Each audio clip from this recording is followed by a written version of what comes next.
As I've grown up, I've had to get used to new prayer books.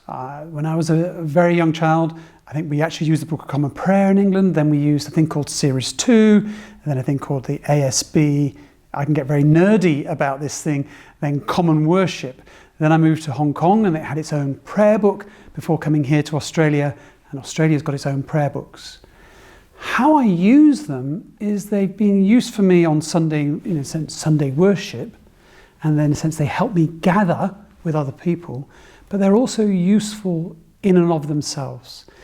Each one of those prayer books is kind of stacked full of beautiful liturgies that help you at different times of life. And also, curiously, they're also beautifully laid out. It seems to me Anglicans particularly are really good at laying out of prayer books.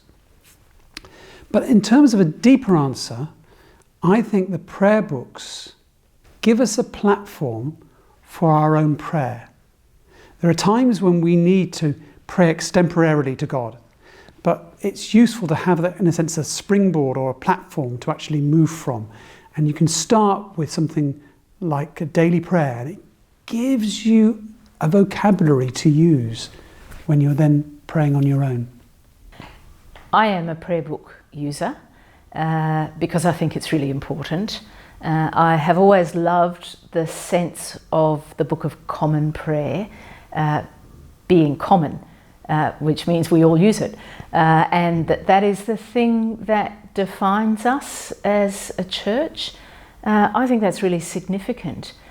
Having said that, in a school setting, the Eucharist, the prayer book, can be really challenging. So for me, it is a shape, first of all, and the shape is really important. So I want to make sure that whatever I do has that integrity of prayer book worship. Most of the prayers I think are great.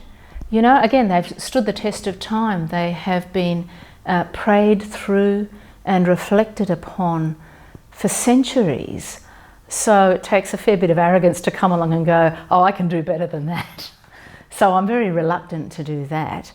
And at the same time, when I'm in a school community where most people have no experience with church beyond what they have at school, and for whom the language is often a barrier, then I also look for other prayers that have a similar theology that perhaps are a little more intelligible to my community.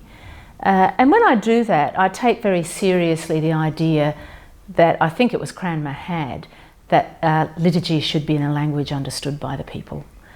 So that's my touchstone. If I don't think the community will understand it, there's no point in me using those words.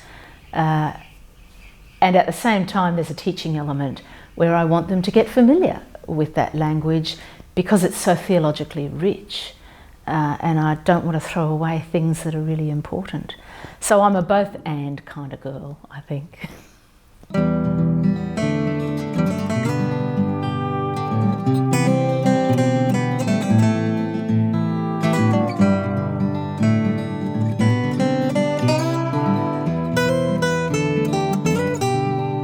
And when we lose our way, well, you know we'll get there still.